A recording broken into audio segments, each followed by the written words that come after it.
All right, our last unit in this cross-sides escape series, round 3. It's all predicated just on hand positioning, and I'm also assuming in all of these things that my partner is playing on the knees.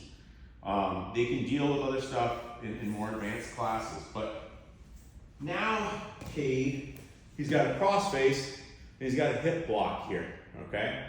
If I try to turn and go belly down, it's pretty hard because this cross face, when I turn, you can use that to push my head back in position. It's going to be pretty gnarly. And then if I try to like replace guard, he's got this hip block here, making that very, very difficult, maybe impossible. So I'm going to go in the direction that is open, which is more over here. The biggest thing for them to get is that this arm is what's keeping me from going in this direction. So now I start to bring that arm down and out. I've got to make it escape. That would be the first thing I would have students work on. Is just from here, even if he was tight to me or even heavy, even if he got off his hips, yeah, I can still bump that through. I got to get the elbow to the other side, okay? Once I'm out, now I start to have some escape possibilities, all right? But that would be the first thing I'd have the students work on, just get out of that, all right? So next, you have them work that for a little bit. They come back. Bump, bump, bump, and we start to get out. The first way I would teach them to do from this is to do what I call the Three Stooges run, okay? From here, they're gonna bump, bump, bump. They're gonna get on their side. That's the theme of the class. You can hear the difference in my voice. He's not crushing me when I'm like this.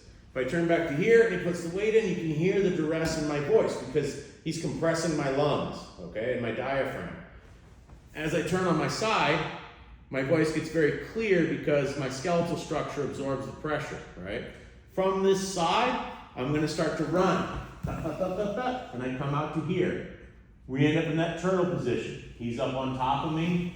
If they know how to do this takedown from here, it's not truly a takedown. It's not gonna score you points in a tournament.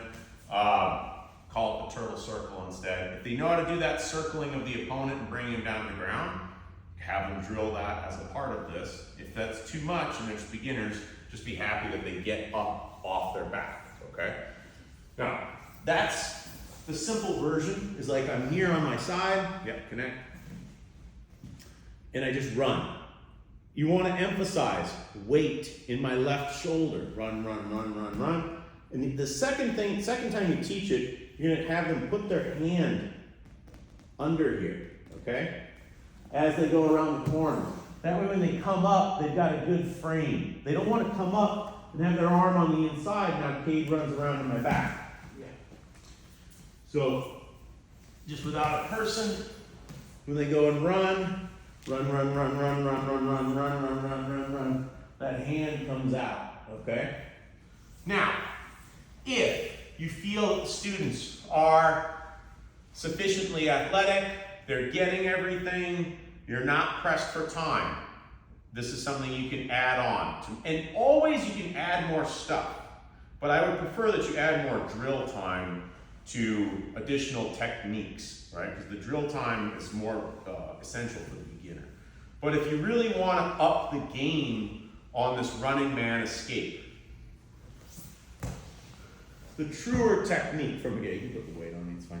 The truer technique from here is that I am going to push off of this foot, put my weight in this shoulder.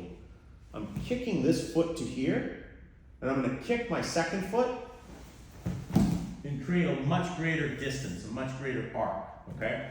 So without a person, what that looks like is I'm here on my side, I start to push up onto this shoulder. Look at how this shoulder starts to get ahead of this shoulder. I'm not actually staying perfectly perpendicular. I'm starting to lean in this direction. This hand can already start to come under. I'm gonna kick this to here. I put my toes in the mat so I have friction. And my knee, the second knee, is gonna turn down so that it slices parallel to the mat, not angularly like a rainbow. I want it to go in like almost like I'm throwing like some sort of roundhouse kick or something like that with that second foot.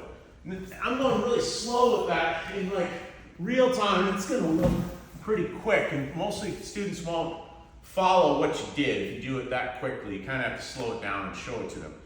Again, I would only show that, I call it a kick out instead of a running man, because it's better. They get a much greater angle. It's far less likely that the person's going to run and follow their back if you do that properly. Again, know your crowd, see what your class looks like. If they are, I would spend, if I had to spend more time on something, I'd spend more time on guard recovery. I'd spend more time on going belly down from the classic hand position, and I would limit this third section in terms of like time and energy that I put into it. It is a hard thing typically for people to do this. And I really emphasize that just running along the floor in the beginning is going to be fine. Obviously, be not as good against like high level competition. So good luck with everything.